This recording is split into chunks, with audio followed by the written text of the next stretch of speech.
Estás a punto de escuchar un podcast de Libertad Digital y Es Radio. Para España, la del inagotable y misterioso renacer que una vez más podrá asombrar al mundo con el esplendor súbito de sus renacimientos inesperados.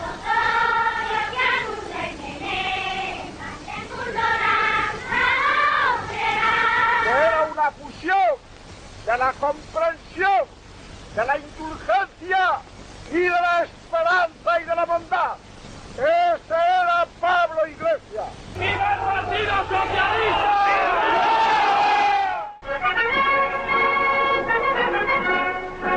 España que se bate no solo por su porvenir de pueblo libre, sino lo que podemos llamar Frente Mundial de la Libertad.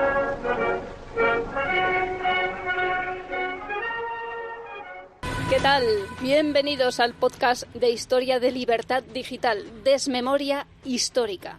Me acompañan en el estudio tras casi 7 meses ausentes sin vernos los historiadores e investigadores Miguel Platón y Pedro Fernández Barbadillo. ¿Qué tal? ¿Cómo estáis? Hola, buenas tardes, Nuria. Buenas tardes, Miguel. Encantado de estar aquí con vosotros, con los oyentes y mientras el virus nos lo permita. Bueno, el virus y las autoridades. Lo mismo digo. Es una satisfacción poder volver después de tanta pandemia. Nos reencontramos con un nuevo anteproyecto de ley de memoria democrática, se llama ahora, que fue aprobado ya en el Consejo de Ministros hace unas semanas. Y en ese anteproyecto se dice es un texto con 66 artículos que se agrupan en 5 títulos, estructurados en torno al protagonismo y la reparación integral de las víctimas de la guerra civil y la dictadura, así como a las políticas de verdad, justicia, reparación y garantías de no repetición. Me encanta eso de las políticas de verdad. Bueno, por favor, es decir, pues si ya nos conocemos, es decir, esto es una exhibición, por una parte, de ignorancia y por otra parte, de sectarismo, es decir, de mentira. Es decir, el gobierno actual que tenemos en España, presidido por Pedro Sánchez, integrado al Partido Socialista por Podemos, es un gobierno de una clarísima vocación autoritaria. ¿Y cuál es la raíz del autoritarismo en el espacio público? La mentira. Eso ya lo explicó muy bien Solzhenitsyn en el año 74 cuando fue expulsado de la Unión Soviética. Entonces, cada vez que una institución pública sobre temas diversos se dedica sistemáticamente a mentir, es que está construyendo un sistema autoritario. Eso es lo que está haciendo este gobierno. Y la Ley de Memoria Democrática es parte de un proyecto de política autoritaria. Pues este proyecto de ley, que ya está en el Congreso, deja fuera de su cobertura pues los años anteriores al 18 de julio de 1936, con lo que da la impresión de que ese día pues Franco y otros generales se levantaron con indigestión o con algún problema o habían dormido mal esa noche y decidieron dar un golpe de estado y ahí empezó toda la jarana. Es decir, se corta, se amputa el conocimiento de lo que pasó antes, sin lo que no se puede entender por qué el 18 de julio media España se echa a la calle dispuesta a matar, sí, y a morir también. Por ejemplo, queda fuera de ese anteproyecto por las fechas el asesinato de José Calvo Sotelo, que fue el 13 de julio y que fue decisivo para que gran parte del pueblo español que apoya ese alzamiento dé ese paso. Si no, habría sido un cuartelazo más, quizás como el de Sanjurjo, un poco menos mal organizado, pero no habría pasado de ser eso. Y también elimina, por ejemplo, el asesinato del diputado Marcelino Oreja Elósegui, que es el primer diputado de los años 30 asesinado en esa época, y es secuestrado por un comando terrorista. A mí me gusta subrayar que era comando terrorista de la UGT. Lo llevan a la casa del pueblo de Mondragón, porque la mujer estaba embarazada de quien luego fue ministro de Asuntos Exteriores con Adolfo Suárez. Estaban viviendo ahí en Mondragón. Lo llevan a la casa del pueblo y cuando vienen las tropas de Vitoria, pues estos asesinos deciden huir y el jefe de la banda de terroristas ordena que a Oreja y a otros 2 presos que tenían ahí los tiroteasen en la huerta de la casa del pueblo. Abuelo de Jaime Mayor Oreja. Abuelo de Jaime Mayor Oreja, padre de Marcelino Oreja Aguirre. Y entonces, ¿qué pasa también con los más de 1.300 muertos que causa esta revolución de octubre? Esta que, según Paul Preston cuenta en la biografía que él escribió de Santiago Carrillo, que fue una revolución pacífica, fue una huelga general pacífica. Lo dice él varias veces. Dice que el único sitio donde hubo muertos pues fue en Asturias. y demás. Bueno, Tampoco explica por qué, ni da ninguna cifra. No, y la ley de memoria histórica deja fuera también a las víctimas del antifranquismo. Es decir, el maquis asesinó aproximadamente a unas 1.000 personas y el terrorismo de ETA, FRAP, Grapo y alguno más es responsable también de algo más de 1.000 asesinatos. Estos, a pesar de que son muy recientes y que están bastante muy bien documentados, estos quedan fuera. Bueno, la memoria democrática, ya oímos cómo le preocupaba a Pedro Sánchez, la reciente, dando el pésame por la muerte de un etarra. Claro. Eso sí que es memoria democrática, Sí, y de la que nos toca muy, muy, muy de cerca. Antes de arrancar, sí quería dar las gracias a todos los oyentes del podcast por la gran acogida que ha tenido esta serie historiográfica de los años previos, precisamente, a la Guerra Civil. Si os acordáis, si recordáis, nos quedamos en el año 1934 y vamos a seguir avanzando, pero hoy queremos hacer una parada pegados a la actualidad. Y es que, como sabéis, el Ayuntamiento de Madrid ha decidido quitar 2 calles, a Indalecio Prieto y a Francisco Largo Caballero, que fueron 2 de los dirigentes del PSOE más destacados durante la Segunda República y durante la Guerra Civil. Y el portavoz del grupo de Vox en el Ayuntamiento de Madrid, Javier Ortega Smith, decía, por ejemplo, que bajo los mandatos o los designios de este jefe de gobierno y ministro de la Guerra, de Largo Caballero, se cometen las mayores atrocidades en la zona republicana. Se multiplicaron las checas, los centros de tortura y ejecución y los llamados paseillos o paseos, incluyendo la masacre de miles de presos políticos, entre los que se encontraban 50 niños en Paracuellos del Jarama. Su mandato de 9 meses sería el más sangriento de la Guerra Civil en zona republicana. Y sobre Indalecio Prieto, Javier Ortega Smith añade que fue el responsable de suministrar 17.000 fusiles Mauser a las milicias socialistas y revolucionarias en octubre de 1934, que se levantaron contra el legítimo gobierno de la República y causaron centenares de muertos. Y también apunta el asesinato, como también apuntabas tú, Pedro, de José Calvo Sotelo, porque uno de los asesinos formaba parte de la Guardia Pretoriana de la motorizada de Indalecio Prieto.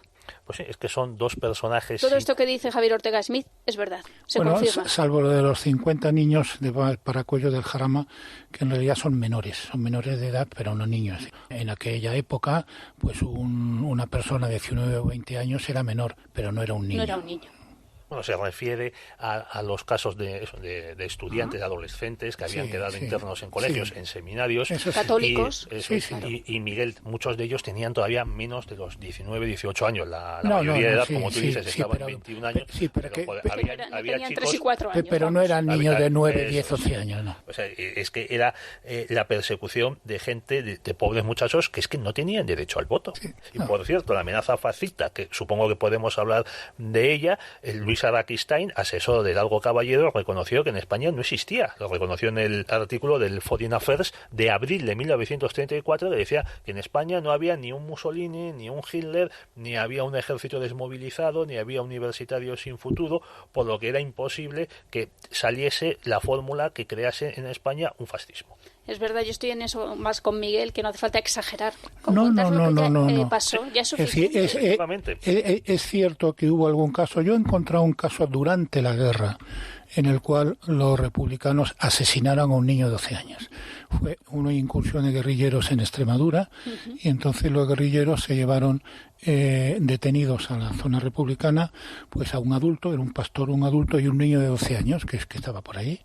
Y entonces, a pesar de las protestas del niño que quería volver con su familia, pues decidieron fusilar a los 3, 4, 5, ahí sobre todo, y a otros 2 o 3 que había también por allí. Cuando el niño se dio cuenta de que le iban a matar, se agarró a las piernas de uno de los que iban a ser verdugos y entonces le rompieron la cabeza a culatazos. Eso ocurrió durante la Guerra Civil en zona republicana a un niño de 12 años. Ahora, es un caso afortunadamente muy aislado. Estamos en la paradoja de que la actual memoria histórica y sus paladines y apóstoles, no solo ya periodistas, sino sobre todo académicos, que estos son los grandes culpables, han vuelto a los brochazos gordos de la propaganda franquista de 1940. Porque tanto en esa propaganda como ahora se presenta un Franco omnisciente que desde el primer momento, desde que Alfonso XIII huye, empieza a conspirar contra la República porque él ya sabía lo que iba a venir. Y no era así, no fue así, no pasó así. O sea, a Franco, pues en primer lugar, era muy admirado y respetado por Azaña. Y en segundo lugar, Por ejemplo, Sanjurjo le propuso incorporarse a su golpe de Estado de agosto del 32 y Franco se negó. Franco, como dice Pío Moa, es el último en sublevarse de todos los personajes republicanos. Pero estamos en una pretensión de que no exista ningún matiz, no exista ningún deseo de comprender por qué la gente actúa como actuó en esos años. Se pretende dividir a los españoles en buenos y malos, colgar a uno un cartel que le llame fascista o demócrata o socialista o progresista o avanzado o reaccionario, y ya a uno se les despoja de toda humanidad, de toda duda, de toda conciencia, y los otros en cambio son pues como ángeles bajados a la tierra. Si os parece, entonces entramos en materia. Vamos con el Lenin español y Don Inda. ¿Cómo son estos investigadores? Les digo, ¿por dónde queréis empezar? ¿Por Prieto, por Caballero? Dicen, no, claro, por Caballero, que nació antes. Pues voilà, vamos con Caballero. ¿Qué podemos contar de sus orígenes? Pues era una persona muy humilde, de una familia, su madre se separa de su padre, parece ser que tenía las manos largas o era alcohólico, tú sabrás más detalles, Miguel. Y malos tratos, es verdad, sí, le denuncian por malos tratos y consigue divorcio. Sí. Y esto debió de ser, pues esto fue pues a principios, los años 70 del siglo XIX, y Francisco tiene que ponerse a trabajar muy jovencito, creo que antes de cumplir los 10 años, y si no fueron los 10, fueron 12, y pasa muchas necesidades. Es cierto que con el tiempo empieza trabajando de albañil, de peón de albañil, pero se especialista y se hace estuquista, que luego también en la propaganda se le echaba en cara, no solo por las derechas, sino por la CNT, porque no había unidad de izquierdas. Ahí la CNT y el PSOE y UGT eran enemigos y se liaban también entre ellos a tiros. Pero muy pronto, Largo Caballero acaba vinculándose a la UGT que funda Pablo Iglesias en los años 80 del siglo XIX, y se convierte en un miembro, en un aparachic. No con las vinculaciones que tiene ese término vinculado a los bolcheviques, pero lo uso para describir pues, que era una persona integrada en la UGT, consciente de lo que se quería y muy adherido pues, al programa del partido y del sindicato, porque en ese momento hasta 1931 era mucho más importante la UGT que el PSOE. Tengamos en cuenta que el primer diputado del PSOE es Pablo Iglesias, que entra en el Congreso en 1910 con una coalición de republicanos, es decir, los portavoces de la clase obrera eran uno solo, y la verdad la clase obrera pues no consideraba que el PSOE fuese su partido. No tenía estudios, fue a la escuela poquísimos años, sí, y se informa por sí mismo, y es verdad que queda, creo, empatado por la figura de Pablo Iglesias. Y eso que, perdona, es aquí uno de los fracasos del Estado liberal en España, que desde la ley de Mon, de la década moderada, existía la obligatoriedad de educación hasta los 12 años, pero el Estado no puso los medios para que eso fuese posible, por un lado con la amplitud de las escuelas y por otro lado pues forzando a los padres a llevar a los hijos, y dice, bueno, ya que el niño tiene que ir, porque si no en casa no comemos, pues oiga, que haya un subsidio, que haya algo. Es cierto que ahí hay un fracaso del Estado liberal que en parte explica la animadversión de sectores de la izquierda contra ese mismo régimen. A Francisco Largo Caballero hay que reconocer que tenía un talento natural. Sin ese talento natural no hubiera llegado a presidir la UGT y el partido vinculado al UGT, que era el PSOE. Efectivamente, como bien ha dicho Pedro, lo importante era el sindicato. Ese sindicato, cuando se convierte en un sindicato importante, pues durante la dictadura de don Miguel I de Rivera, entre 1923 y 1930, porque hasta 1923 el gran sindicato español era la CNT, que era anarcosindicalista. Ese era el gran sindicato, que tenía entre 3 y 4 veces más militantes que la UGT.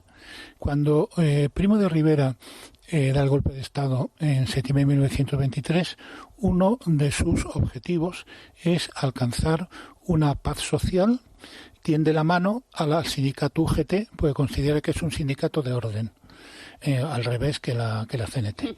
Y eso lo hace con éxito. Es decir, una de las primeras cosas que hace es que convoca a Madrid al líder de la UGT de la minería de Asturias, Manuel Llaneza, que era muy famoso, muy conocido. Cuando Manuel Llaneza llega a Madrid, a la Estación del Norte, le está esperando un coche oficial del gobierno, del Ministerio del Ejército. Primo de Rivera y Llaneza dice, mire usted, yo lo que quiero es que usted y yo tenemos un mismo objetivo, que es el bienestar de los trabajadores. Entonces, con ese objetivo los dos podemos trabajar juntos, no con otro objetivo, con ese objetivo. Y se establece todo el sistema de los jurados mixtos, los comités paritarios jurados mixtos, que luego lo hereda la UGT Caballero, y entonces a partir de ahí la UGT se convierte en un sindicato de orden y es cuando equilibra su número de afiliados prácticamente con la CNT. En todo ese marco, la dictadura de Primo de Rivera sigue tendiendo la mano al UGT y al PSOE. Francisco Caballero se convierte en consejero de Estado y cuando en el año 29 se establece la fracasada Asamblea Nacional Consultiva, pues entonces el gobierno de Primo de Rivera le ofrece varios puestos en la Asamblea al Partido Socialista. Hay una decisión importante, no sé si congresual o de la Ejecutiva del Partido Socialista, para ver si aceptan o no colaborar en la Asamblea Nacional Consultiva, y entonces por mayoría sale que no. El líder de los que encabeza esa postura contraria era el más moderado de todos, que era Besteiro, don Julián Besteiro. Pero eso es lo que hace que la figura de Francisco Raúl Caballero adquiera un predominio público y un reconocimiento que no tenía antes. Largo empieza muy pronto en la UGT a escalar puestos, es tesorero, es vicesecretario, también ingresa en el Comité Nacional del PSOE y de ahí entra en el Ayuntamiento de Madrid. También se incorpora al Instituto de Reformas Sociales, que era un organismo público puesto en marcha por los gobiernos de la Restauración, como una especie de magistratura de trabajo o Consejo Económico Social, esta cámara que no conoce nadie en España y que estaba dedicada a elaborar informes y a proponer reformas laborales, porque la primera legislación laboral que hay en España después de que se acaba la monarquía absoluta de Fernando VII es una legislación introducida por los conservadores. Hay que aquí subrayarlo una y otra vez. Don Eduardo Dato en particular. Luego asesinado por un comando terrorista de anarquistas en la Puerta de Alcalá. Sí. Anarquistas que dos de ellos sobrevivieron, uno se escapó a la Unión Soviética, hay que ver qué anarquista, que va a la URSS de Stalin. Entonces dos de ellos fueron detenidos y fueron indultados por el gobierno provisional dentro del indulto general que él dio. Es decir, matar a un presidente de gobierno en España te podía traer como consecuencia, pues a lo mejor 6, 7 años, 8 de cárcel. La verdad. Lo de Carrero Blanco menos todavía. Sí, como decía Cambó, la peste de los indultos, que es verdad. Bueno, pues Largo Caballero se convierte en un conocedor de la situación laboral de los trabajadores y también de la administración. Y yo creo que esto sin duda influiría en que se le nombrase consejero de Estado, como has mencionado, y se contase con él para la Asamblea Nacional. Él encabeza el sector del PSOE partidario de colaborar con Primo de Rivera e ir hacia un sistema corporativo, que entonces estaba muy de moda, porque era lo que se estaba aplicando en la Italia fascista. Mussolini toma el poder, además lo hace nombrado por el Parlamento. También hay que destacarlo, en 1922. Y el corporativismo, es decir, una tercera vía entre socialismo y capitalismo, era algo que estaba muy de moda en esa Europa de entreguerras, también animado por la Iglesia Católica y su doctrina social. Sí, y de hecho, Largo Caballero, cuando es nombrado ministro de Trabajo, hereda la principal norma social que en los comités paritarios era que cuando había un conflicto en una empresa, pues entonces se formaba un comité en el cual había una mitad de representantes de los trabajadores, otra mitad de los empresarios y un árbitro que era nombrado por el gobierno. Y el árbitro, la función que tenía era procurar acercar posturas para evitar el conflicto. Y que funcionó bastante bien. Se redujo mucho el número de huelgas, etcétera. Y luego, cuando Largo Caballero se convierte en abril del 31 en ministro de Trabajo, eso lo hereda exactamente igual con el nombre de los jurados mixtos. Y entonces es lo mismo. Pero tenemos que decir, por cierto, que en esta época ya tiene unos 40 años. Es decir, no son... Mucho más. No, es que nació en 1869. 69. Y en esta, bueno, cuando es vicepresidente de UGT, que el presidente es Pablo Iglesias, ahí tenía unos 39, 40. Sí, eso fue a finales del siglo XIX. Eso es, pero 1908. Cuando empieza la República tiene 62. Cuando empieza la República el 62, que no es como estos jovencitos que vemos, no es Errejón, ni es Pablo Iglesias, no, venía ya curtido de trabajar. Tenía callo. Sí. Eso es una de las pocas cosas, la verdad, para mí es una figura muy negativa, pero que se puede, de lo poco positivo que se puede decir de Largo Caballero, es que tenía callos en las manos y había pasado frío para ir al Tajo y había pasado, pues en ocasiones, él y su familia, pues habían tenido problemas para llegar a fin de mes, cosa que, como decías tú, Nuria, no se puede decir de todos estos autodenominados portavoces de la clase obrera que tenemos ahora en el Congreso y en los alrededores y en las tertulias de la televisión. Entonces, Largo Caballero no tiene ningún problema en colaborar con la dictadura de Primo de Rivera como consejero de Estado, pero una vez que se declara la Segunda República, en 1931, es nombrado ministro de Trabajo. 23 de noviembre de 1931. Largo Caballero, ministro de Trabajo y Previsión Social. Acta de sesiones del Parlamento. Ese intento solo sería la señal para que el PSOE y la UGT lo considerasen como una provocación y se lanzasen incluso a un nuevo movimiento revolucionario. No puedo aceptar la posibilidad, que sería un reto al partido y que nos obligaría a ir a una guerra civil. Cuando se convirtió en ministro de Trabajo, lo que apareció y se hizo evidente fue su ausencia de formación. Es decir, carecía de formación y muchas de las cosas de las que hacía, pues no se daba cuenta de que eran más perjudiciales que beneficiosas. Por ejemplo, la ley de términos municipales. Según la ley de términos municipales, no se podía contratar a nadie fuera del término municipal si había parados dentro del propio término. ¿Eso a qué conducía? Conducía a dos cosas. Primero, a que encarecía el precio del factor trabajo. Y lo segundo, que impedía la movilidad de los trabajadores. Es decir, una de las libertades de los trabajadores de todos los tiempos es buscar la mejor oferta que puedan obtener, y si hay que incluso ir a otro país o cruzar el océano para buscar mejores condiciones de vida, lo hacen. Bueno, pues aquí eso se impedía de un municipio a otro, con lo cual eso fue muy negativo para una norma que prácticamente medieval, muy negativo para el conjunto de las personas. Y luego él no comprendía cómo, estando los republicanos y ellos en el poder, no eran capaces de mejorar de manera sensible las condiciones de vida de los trabajadores. Sin duda, él, sinceramente, quería mejorar las condiciones de vida de los trabajadores. Lo que pasa es que las normas que intentaban aplicar llevaban a lo contrario por pura ignorancia y por pura incompetencia, tanto suya como del resto del gobierno. En Largo Caballero se opera un cambio, ¿no?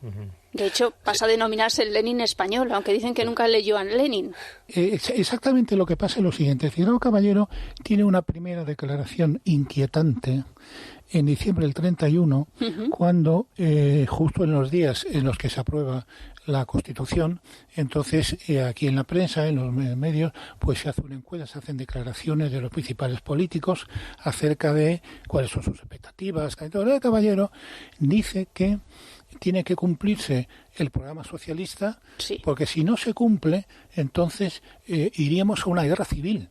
Eso es el primero que habla de guerra civil, es Largo Caballero, en diciembre de 1931. Y luego, un poquito más adelante, lo que le pasa ya en el año 33, cuando cae el gobierno de Azaña, entre otras cosas, por incidente de Casas Viejas y porque ha perdido el favor de la opinión, como se ha visto en las elecciones parciales municipales que se celebran ese año, pues entonces él dice una cosa muy inquietante, y es que reclama todo el poder para el Partido Socialista.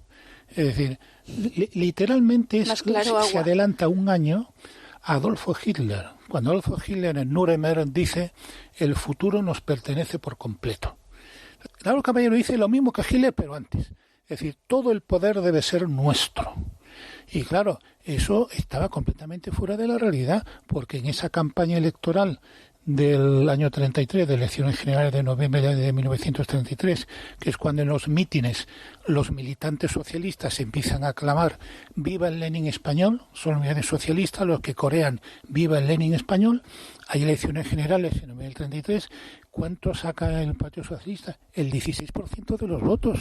Pero lo peor todavía es que después de perder las elecciones rechazan la democracia republicana porque evidentemente no les daba el poder absoluto y empiezan a conspirar contra el gobierno legal y legítimo de la República. Y ahí tenemos el 34 del que ya hemos hablado. También empieza a hablar de la dictadura burguesa. Claro, como no me votan los burgueses, es que es una dictadura. Con la que no había tenido problema en colaborar en la dictadura anterior. Eso es así. Es muy sorprendente el cambio, ¿no? No hemos mencionado que Largo Caballero es uno de los que participan en la huelga general del 17 y es encarcelado. Madre mía, qué junto año con, el 17. con Julián Besteiro. Es cierto que había una circunstancia en España de desabastecimiento y de altísima inflación, porque, claro, las fábricas producían para Francia y para Gran Bretaña. Y hay una preocupación, que la verdad, pero la respuesta de la izquierda del PSOE es convocar una huelga general y seguir lo que estaba pasando en Rusia. Todavía no había dado el golpe Lenin, pero sí había caído la monarquía. Bueno, pues a pesar de esto, es cuando Primo de Rivera le llama y le nombra consejero de Estado. Y luego, en el primer gobierno de la República, el gobierno provisional, hay 3 ministros socialistas, Largo Caballero, Fernando de los Ríos y Doninda.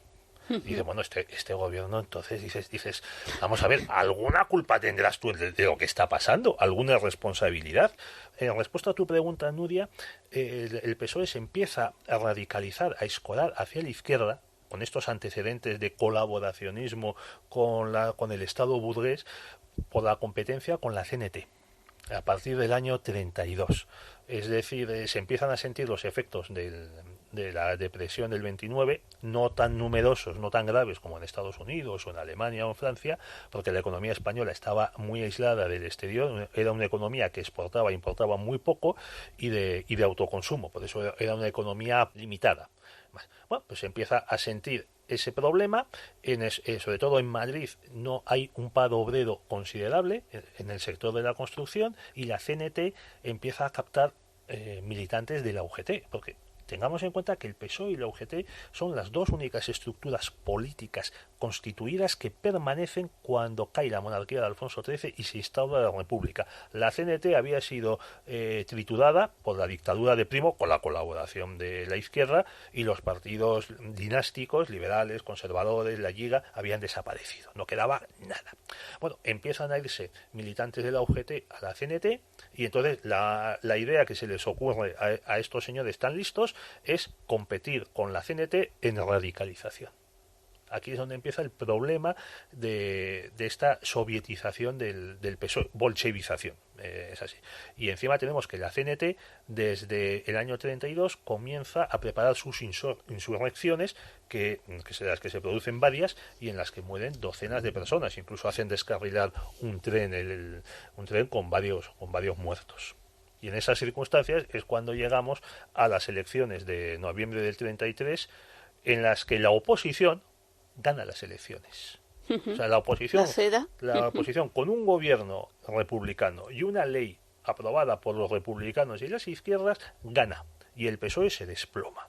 Entonces, inmediatamente, como decía Miguel, la idea de los dirigentes del PSOE es vamos a la guerra civil. Ahora la CEDA nos va a devolver la monarquía. Es una cosa demencial, pero era crearse el enemigo para tratar de excitar a las masas obreras. Qué ecos de la actualidad nos vienen, ¿verdad? Sí. Y tengamos en cuenta que el que podríamos considerar partido fascista en España, Falange, se funda en octubre del 33 y no se presenta a esas elecciones. José Antonio sale diputado, pero por una coalición... En una coalición con la derecha, sí. O sea, que no había peligro fascista en España, pero, claro, el antifascista necesita un fascista. Y si no lo encuentra, se lo inventa. Sí, de hecho, los primeros asesinatos y atentados no son de Falange contra socialistas, sino de socialistas contra Falange. Solo después de varios asesinatos es cuando Falange empieza también a realizar atentados contra la izquierda, sobre todo contra los socialistas. 9 de noviembre de 1933, periódico del PSOE El Socialista. Se dirá, esa es la dictadura del proletariado. Pero, ¿es que vivimos en una democracia? Pues, ¿qué hay hoy más que una dictadura de burgueses? Se nos ataca porque vamos contra la propiedad. Efectivamente, vamos a echar abajo el régimen de propiedad privada. No ocultamos que vamos a la revolución social. ¿Cómo? No nos asusta eso. Vamos, repito, hacia la revolución social. Mucho dudo que se pueda conseguir el triunfo dentro de la legalidad. Y en tal caso, camaradas, habrá que obtenerlo por la violencia. Nosotros respondemos, vamos legalmente hacia la revolución de la sociedad, pero si no queréis, haremos la revolución violentamente. Pongámonos en la realidad, hay una guerra civil. No nos ceguemos, camaradas. Lo que pasa es que esta guerra no ha tomado aún los caracteres cruentos que por fortuna o desgracia tendrá inexorablemente que tomar. Y del 33-34, si queréis nos vamos por repasar la figura de Largo Caballero al 36. Y al Frente Popular. El problema del año 36 es, yo creo que el responsable es Manuel Azaña, cuando establece la coalición del Frente Popular, que es una coalición perversa. Pues claro, es decir, yo me presento conjuntamente con los golpistas del 34 que han causado centenares, en total más de mil muertes, y entonces yo me alío con ellos y nos presentamos juntos con un programa. Es decir, bueno, claro, pero eso fue completamente perturbador para el sistema. Y luego toda la campaña se la pasó Largo Caballero proclamando y anunciando la dictadura del proletariado y diciendo que los socialistas pasarían por encima de las urnas y las urnas no les eran favorables. Efectivamente. Además, el programa del Frente Popular, lo único en lo que se pudieron poner de acuerdo los burguesotes de Azaña y Casares Quiroga con los socialistas y ugetistas era en el indulto a los asesinos y golpistas de octubre del 34. Sí. Precisamente Prieto, que se había exiliado, había huido a Francia, vuelve en secreto a España a finales del 35 y reaparece, pues claro, cuando la victoria del Frente Popular, porque sabía que le iban a indultar. Sí, y luego él a Indalecio le hacen presidente de la Comisión Parlamentaria de Actas, porque entonces no había una junta electoral como hay ahora, una junta electoral central, sino que los resultados electorales eran examinados por una comisión parlamentaria compuesta por los mayoritarios, los que teóricamente habían ganado las elecciones. Entonces, esa comisión parlamentaria de actas despoja del escaño a 12 diputados electos, de los cuales 11 son de la derecha. ¡Qué casualidad! Eso sin tener en cuenta que ya en la misma jornada electoral y en los días siguientes la izquierda había presionado mucho y según Álvarez Tardío y Roberto Urra en la investigación publicada hace 3 o 4 años habían falseado al menos 50 actas electorales. ¿Cuál es el papel de Largo Caballero en los primeros años de la Guerra Civil? Uno de los problemas del Frente Popular es que no integra en su gobierno a los socialistas. Porque los socialistas no quieren la minoría de Prieto. Sí que quería integrarse en el gobierno, pero la mayoría de Largo Caballero en el grupo parlamentario no quería. Es que además el PSOE se divide entre ellos. A mí de los meses previos a la Guerra Civil, lo que más me llama la atención es que a primeros del mes de abril, cuando en la Plaza de Toros de las Ventas, que estaba todavía casi construida pero no terminada del todo, se celebra el mitin de unificación de las juventudes socialistas y comunistas para formar las Juventudes Socialistas Unificadas, las JSU. En ese acto multitudinario, por lo menos había 15 o 20.000 personas, hay un discurso de Largo Caballero en el cual dice que las derechas ya no van a volver a gobernar nunca más. Es decir, hace una proclamación totalitaria. Es decir, por supuesto, no es un demócrata, es un combatiente contra la democracia. Ese es Francisco Largo Caballero. Y luego, un poquito más adelante, también dentro de esa época, al margen de las peleas internas, como en el mitin famoso de Écija de finales de mayo del año 36, es que en junio del 36, cuando se está preparando el Congreso de la Agrupación Socialista de Madrid, en el cual hay navajazos por ambas partes, por priatistas y largocaballeristas, el programa que presenta la facción de Largo Caballero es un programa que lo que propone es la fusión con el Partido Comunista. Partido Comunista de un tal José Stalin, que gobernaba en Moscú. Ese es Largo Caballero. Es otro capítulo, su relación con la Unión Soviética y Stalin, claro. Sí, no es en absoluto un demócrata. Al contrario, es un enemigo activo de la democracia. Pero en torno a Largo había asesores, gente de su círculo, como Álvarez del Valle, que eso sí se puede decir que eran agentes soviéticos o prosoviéticos. Sí. Es que Largo Caballero, insisto, era semianalfabeto, era un pobre merluzo. Yo lo siento, pero hay que definirlo. ¿Te han hecho a ti los merluzos? Eso. Es verdad, y además los uso como metáfora. No es un desprecio especista a los merluzos, más porque es que además este señor sabía lo que estaban haciendo los partidos socialistas y socialdemócratas en otras partes del mundo democrático, porque había ido a congresos. Por ejemplo, en julio del 36 va a un congreso, creo que a Londres, el Congreso de la Internacional Sindical Mundial, y en ese congreso declara el News Chronicle que la solución para España es un baño de sangre. Pero no solo ahí. A mí me contó Felipe Fernández Armesto, conocido como Augusto Asía, que era corresponsal en Londres. Entonces, la embajada española en Londres, estamos hablando aproximadamente del 10 de julio del año 36, pues en honor de Largo Caballero, celebra una cena a la cual están invitados pues diplomáticos, Largo, la comisión y varios periodistas, entre ellos Felipe Fernández Armesto.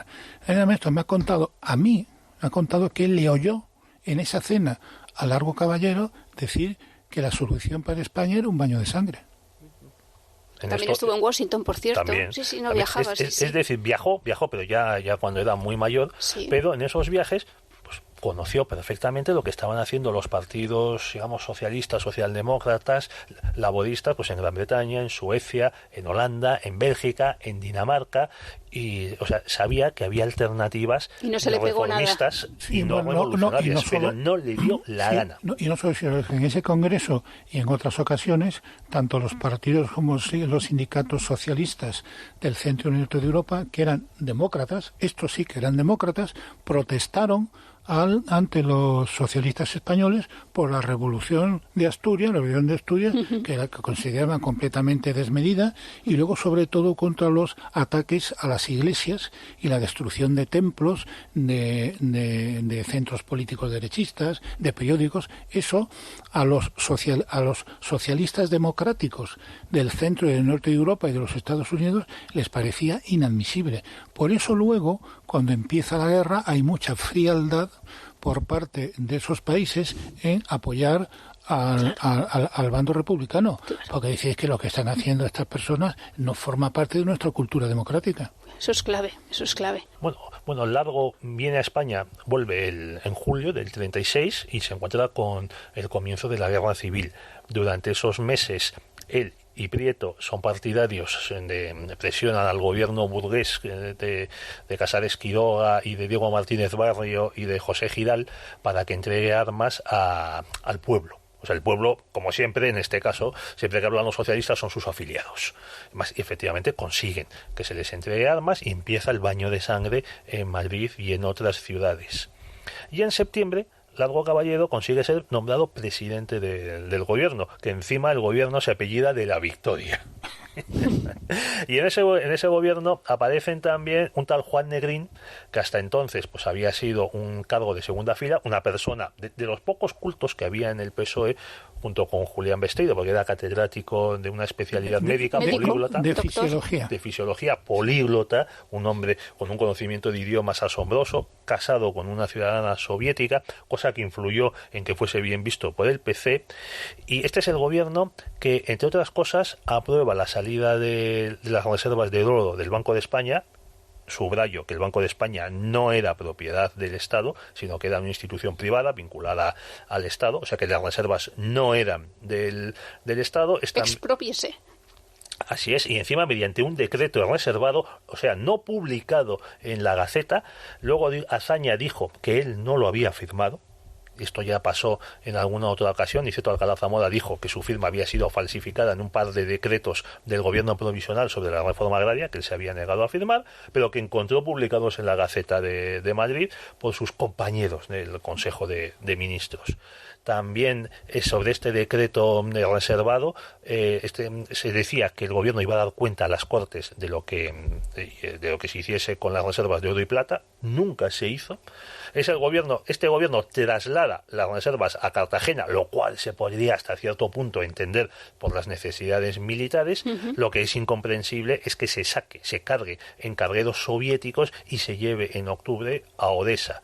Porque en los meses posteriores, cuando estalla la Segunda Guerra Mundial, lo que hace Francia, lo que hacen países involucrados, países aliados, que temían la invasión alemana, es trasladar sus reservas de oro a Fort Knox. Por eso existe Fort Knox y aparecen tantas películas. Se llevó a Estados Unidos o a Gran Bretaña, o en el caso francés se llevó también parte de sus reservas a las colonias africanas. Y dices, anda, ¿por qué el gobierno de Largo Caballero, Prieto y Negrín manda el oro a un tal Stalin, del que ya se sabían todas las animaladas que había hecho?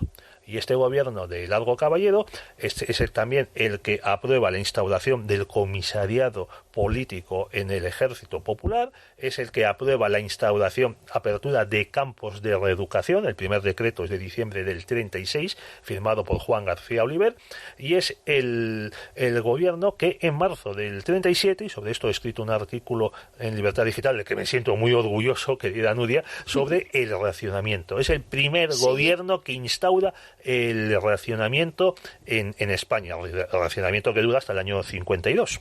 Y además publicamos la cartilla. Sí. Además, permíteme que me dé un poco de jabón, Nuria, porque es que estuve buscando las fechas de introducción y abolición del racionamiento en otros países, que la verdad fueron muy difíciles de encontrar, porque es algo de lo que la gente no le gusta hablar, sobre todo la gente que pasó el racionamiento, ¿verdad, Miguel? Tú lo habrás visto en tus investigaciones. La gente no le gusta decir eso, que comía boniatos o la malta y la chicoria en vez del café. Bueno, pues estos son los grandes legados de Largo Caballero, que es un gobierno que se define pues por perder territorio frente a los sublevados, un gobierno que permite que las milicias campen a sus anchas, se abran checas. En Madrid llegó a haber 435 checas, según una investigación del CEU San Pablo. Que, por cierto, también se realizó gracias a la Ley de Memoria Histórica. Bueno, ahora se han quitado las calles en Madrid. Hágase el milagro y hágalo el diablo. Algo bueno tuvo la Ley de Memoria Histórica.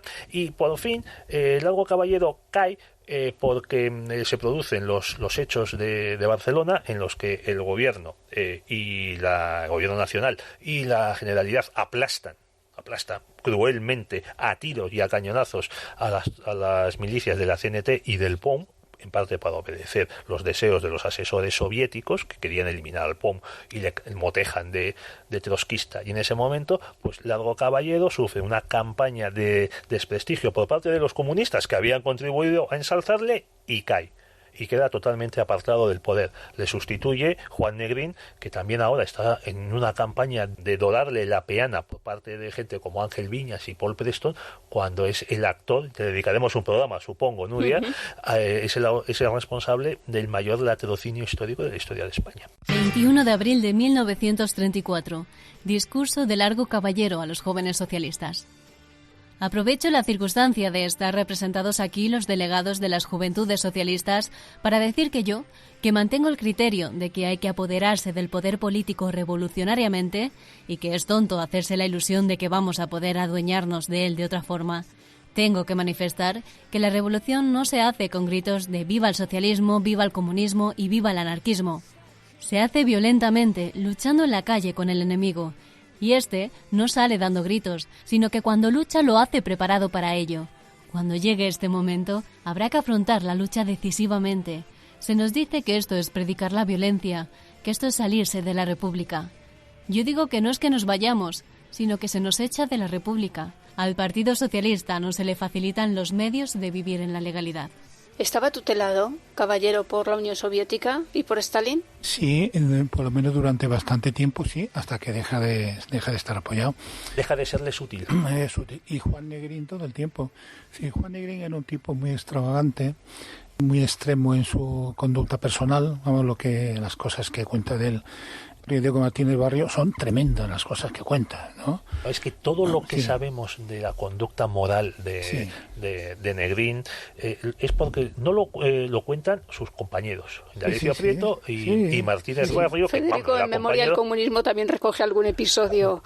Pero es que no es... Vamos a ver, esto, lo que se dice de Negrín, de cómo se iba de señoras, cómo se pegaba unas comilonas propias de Heliogaba, lo que dice Indalecio Prieto, que se provocaba el vómito para seguir comiendo, que era además un hombre hipocondriaco que llevaba los bolsillos llenos de pastillas. Todo eso lo cuenta Indalecio Prieto. O sea, que no es propaganda franquista. No. Bueno, y Diego Martínez Barrio también escandalizado de las cosas que veía. Fuego amigo, que se llama. Juan Negrín era un tipo muy extravagante, y era un tipo que no vivía en el mundo real, sino que vivía para la propaganda y vivía para una cierta imagen pública. Como dice Pedro, le dedicaremos un capítulo entero.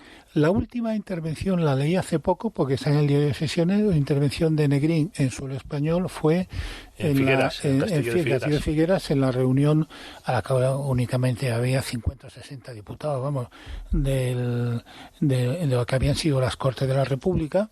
Y entonces ahí la mayor parte del tiempo es una reunión nocturna que empieza a las 10:30 de la noche y termina ya en la madrugada del día 2, y entonces la mayor parte del tiempo se dedica a un discurso de Negrín. Entonces Negrín, cuando ya están pasando la frontera, estamos hablando de febrero del 39, entonces ya ha caído Barcelona. Sí, por supuesto. Presenta un panorama optimista sobre la situación militar.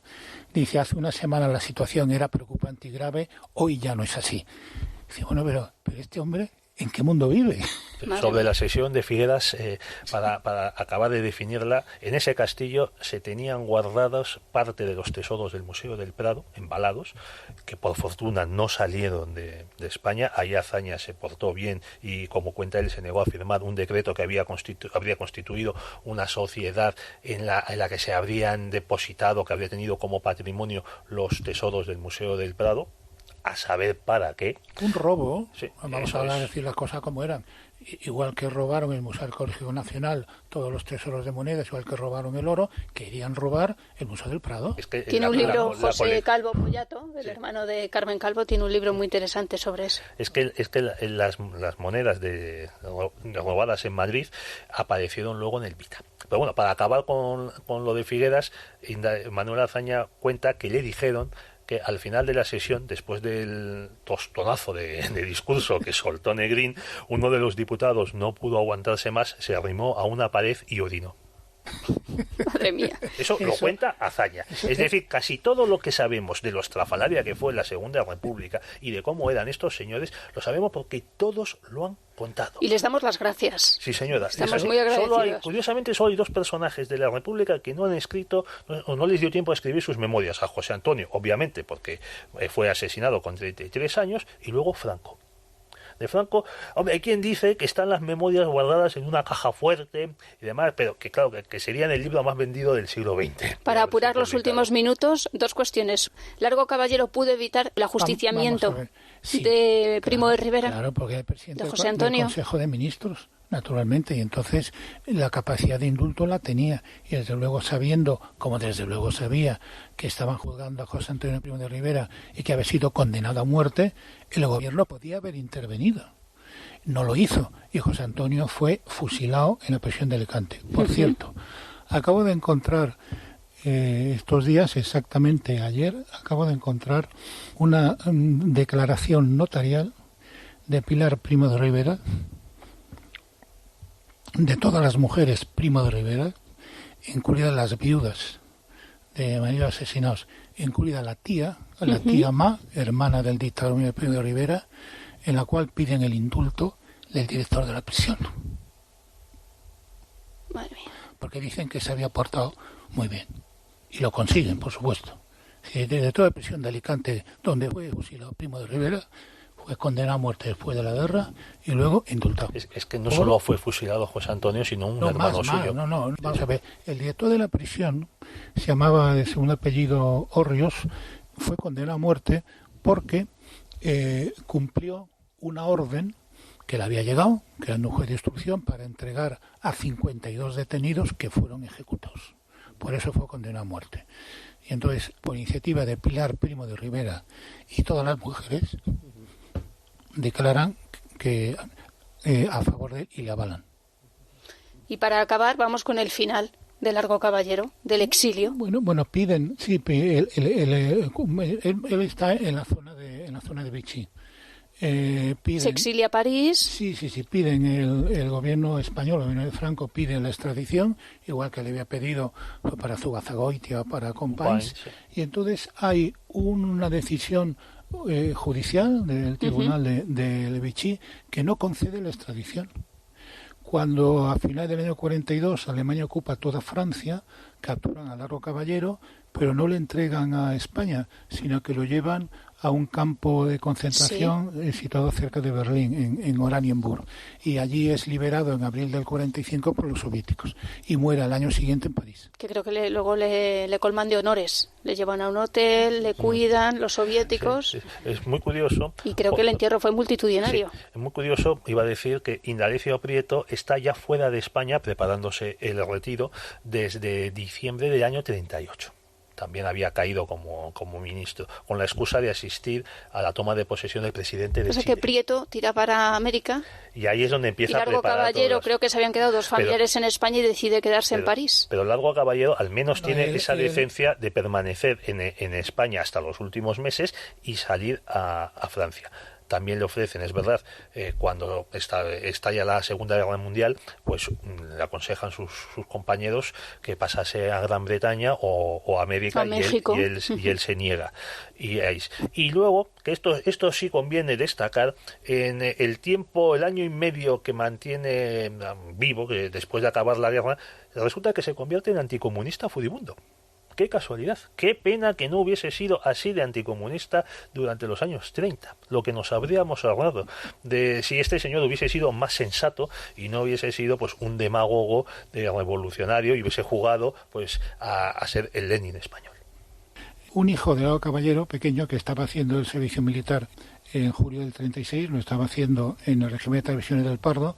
El regimiento, el 20 de julio, se fugó a Segovia, logró pasar a lo que ya era la zona rebelde, ¿no? Y entonces el hijo de Largo Caballero pues fue detenido. Intentaron un canje de él con José Antonio Primo de Rivera. De hecho, el hijo escribió una carta a su padre, el Consejo de Ministros, diciéndole: mira, papá, es decir, tú, por supuesto, no quiero coartarte tu libertad, lo que quieras, tal, pero en fin, me han ofrecido esta posibilidad. Y bueno, aquello no llegó a buen fin, y el Largo hijo, estuvo en la cárcel hasta el año 43. 1943, después de 7 años, fue puesto en libertad y se fue a México. Muchas gracias a todos. La semana que viene tenemos la cita con Indalecio Prieto. Creíamos que íbamos a poder hablar hoy de los dos, pero creo que no. Pues sí, cuando me lo propusiste, Nuria, un programa dedicado a Largo Caballero y Prieto, yo te dije... 2 episodios que os conozco. Sí, yo te dije, hombre, va a dar tiempo en 1 hora para hablar de los dos. Y a ver si te vamos hablando también de Besteiro, habrá que estar preparado. Y de Negrín, ¿no? O sea, Pedro quería hoy hablar de todos. Con Largo Caballero ya hemos tenido suficiente, la verdad. Hombre, lo bueno de dedicarle un programa a Don Inda es que al menos comeremos y beberemos bien. Porque claro. este señor era de un buen llantar y tenía una papada y una barriga muy poco proletarias. Sí, criado en Bilbao, claro. Efectivamente, él era asturiano de nacimiento, pero luego se había criado en Bilbao. Pues lo dicho, que muchas gracias a todos y que volvemos en muy pocos días. Y de nuevo os damos las gracias por descargaros el podcast. Sabéis que lo podéis escuchar en muchas plataformas, Spotify, en Apple Podcast, en Google Podcast y por supuesto en Libertad Digital y en el radio. Lo dicho, gracias. Escucha este y otros programas cuando y donde quieras a través de los podcasts de Libertad Digital y Es Radio.